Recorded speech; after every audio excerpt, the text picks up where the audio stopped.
සප්පු blogs YouTube channel එකේ අදත් මම ඔයාලව ආදරයෙන් පිළිගන්නවා ආයුබෝවන් කියලා.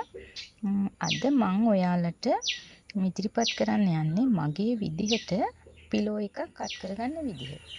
මම ඔයාලට දැන් මේ පෙන්නන පිලෝ එක ඔයාලා ගාවත් ඇති, සමහර විට හැමෝම ගාවත් ඇති. මේක දැන් මේ කට් කරන වෙනදා දැන් සාමාන්‍ය අපි කට් කරන ක්‍රමයට නෙමෙයි මේ කරන්නේ. දැන් බලන්නකෝ මේ පිලෝ එක ඔයාලා මේ බලන්න. දැන් මම මේ පිලෝ එක කට් කරන්නේ කොටස් වශයෙන්. දැන් මේකේ මේ දැන් අකස්ස කොටස මේ දැන් මේ කපලා මම ඒක අයින් කරේ නැහැ. දැන් මේකත් පෝච්චියේම තියාගෙන දැන් මම මේ ඊළඟ කොටස පෙන්නනවා. දැන් ඔයාලට මෙන්න මේ විදිහට ළඟට ගන්න මේක පොඩ්ඩක්. දැන් මෙන්න මේ වගේ දැන් මෙන්න මෙහෙම දැන් මේ කපපු කොටස් මේ තියෙන්නේ. දැන් මෙන්න මේ වගේ මේකෙන් වෙන් කරපු කොටස. හැබැයි මම මේ අයින් කරලා වෙනම පෝච්චියට මේව කරලා නැහැ තාම. දැන් මේ බලන්න යාගෙන් දාලා තියෙන පෙළ. මේ පොඩි මෙයාගෙන් මෙතන පැලයක් ඇවිල්ලා තියෙනවා. මේ අනිත් එක. දැන් මේ දෙකත් ආවට පස්සේ මම ඒ කොටසත් එහෙමම තියලා හැබැයි මම අයින් කරලා වෙනම පෝච්චිය රෝපණය කළේ නැහැ. මේ පෝච්චියම තමයි තියෙන්නේ. එතකොට දැන් මේ ඊළඟ කොටස මෙතනින් අයින් කරුවා මේ ඊළඟ කොටස මේ ඒගාගෙනුත් දැන් පැලයක් දාලා තියෙනවා. එතකොට දැන් එතනිනුත් මං තව නතර වුණේ නැහැ. මෙයා දිග කොටසක් තිබුණා මෙයාගේ. ඒ කියන්නේ මේ පැලේ හොඳට වර්ධනය වෙච්ච ගහක් හින්දා මං කරපු වැඩි මේ තව කොටසක් මෙන්න බලන්න. හොඳට පේනවා ඇති. මේ ඊළඟ කොටස. නමුත් දැන් මෙයත් මම තව කොටසක් මට මෙයාගෙන තවත් පැලයක් ලබා ගන්නට පුළුවන්කමක් තියෙනවා හැකියාව. මොකද මෙතන මෙයාව කට් කරපු ගමන්ම මෙතන ඔයාලට පේනවද පැහැදිලිද?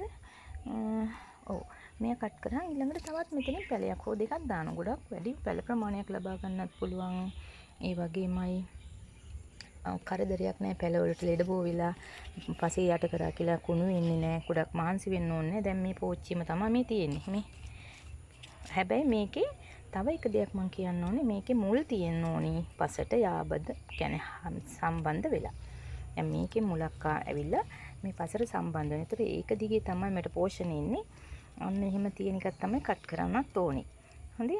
දැන් ඔයාලා මේ හැබැයි මේ මගේ විදිහ ඔයාලා ඒක නිසා සමහර විට මේ මං කියන එක ඔයාලට හරියන්නේ නැති වෙන්නත් පුළුවන්. සමහරට මම මේ කියන්නේ මේක ඔයාලා නොදන්නව වෙන්නත් පුළුවන්. මේ දැන් බලන්නකො මේ මුලකින් මේ සම්බන්ධ වෙලා තිනවා පසට. මේ හොඳට පෝෂණයක් ලැබෙනවා.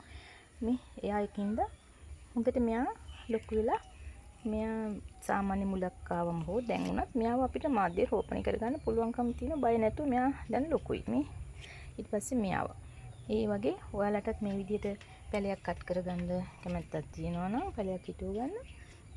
මේ විදිහට කරලා බලන්න. සාමාන්‍යයෙන් ඔයාලට මේක කරලා පුරුදු වුණාම සාමාන්‍ය විදිහ නම් ඉතින් දැන් මේක කපලා අපි වෙනම මාධ්‍ය සකස් කරලා එහෙමනේ තාම නම් මම මාධ්‍ය හිතුවේ නැහැ. දැන් මෙයා මේකෙම තමයි මේ තියෙන්නේ. මේ දැන් පැල තියෙනවා. දැන් මෙයාගෙන් පස්සේ 1යි 2යි 3යි මේ 4ක් දැනට තියෙනවා. මෙයත් එක්කම 5යි. ඊට පස්සේ දැන් මෙතනින් මෙයා අයින් තව කට් කරාම මෙතන තව මට පැලයක් එනවා. එතකොට මේ ගොඩක් මං හිතන විදිහට පැල ගොඩක් ලබා ගන්න හැකියාවකුත් තියෙනවා. එක තැනකින් කට් කරාම පැල දෙකක් අනිවාර්යෙන්ම එනවා. ඉතින් ඒ වගේ ඔයාලත් කරලා බලන්න. එහෙනම් අද මගේ මේ YouTube channel එක හොඳයි කියලා ඔයාලා හිතනවා නම් ඔයාලට චන් අදහසක් ගන්න පුළුවන් වුණා නම් ඔයාලත් කරලා බලන්න. එහෙමනම් මගේ YouTube channel එක like එකක් දාන්න, comment එකක් දාන්න, subscribe කරලා තියාගන්න. එහෙනම් ඔයාලා හැමෝටම සුබ දවසක් කියලා ප්‍රාර්ථනා කරනවා. එහෙනම් ජය වේවා හැම දිනාටම. මං ගිහින් එන්නම්. තෙරුවන් සරණයි.